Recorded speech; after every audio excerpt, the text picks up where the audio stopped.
আসসালামু আলাইকুম, welcome YouTube channel. তো আজ আমি মুরগির মাংস কষা করব। নুন আর হলুদ দিয়ে মাখিয়ে নিয়েছি, নিয়ে আমি এক এক করে ভেজে নেব। এই মাংসগুলো সব এরকম ভেজে নেব। তেলটা গরম হয়ে গেছে, মুরগি ভাজার তেলেছি পেঁয়াজটা ছেড়ে দিয়েছি।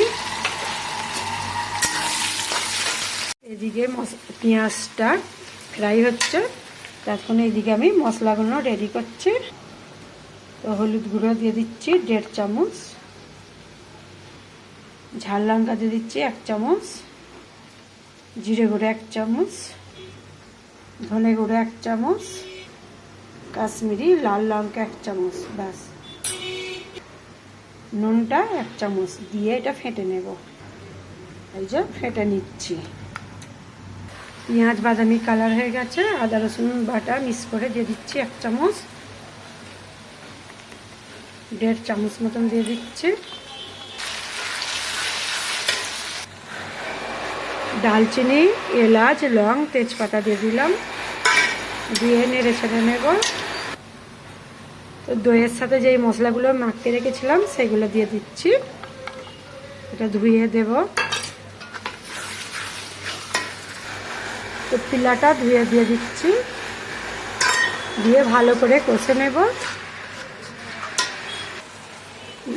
বিরিয়ানির মশলা অল্প করে দিয়ে দিচ্ছি, হেবি সুন্দর হয়।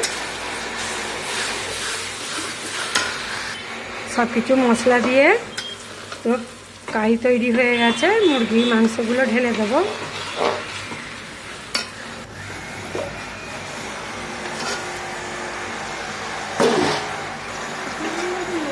তো পানি দিয়ে দিচ্ছি। আমাদের এখানে গ্রিল কাটার কাজ হচ্ছে, আটা আওয়াজ হচ্ছে, বিরক্ত লাগছে।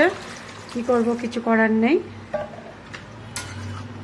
ঝোলটা এরকম থাকবে, আর একটু ঝোল দেব পানি।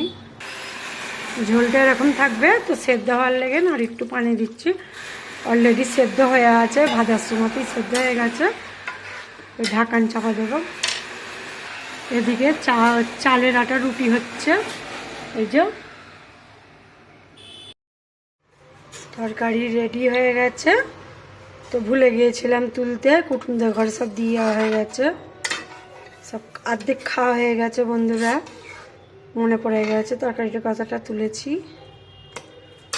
তো রাখি, ভালো লাগলে সাবস্ক্রাইব, লাইক, কমেন্ট করবেন।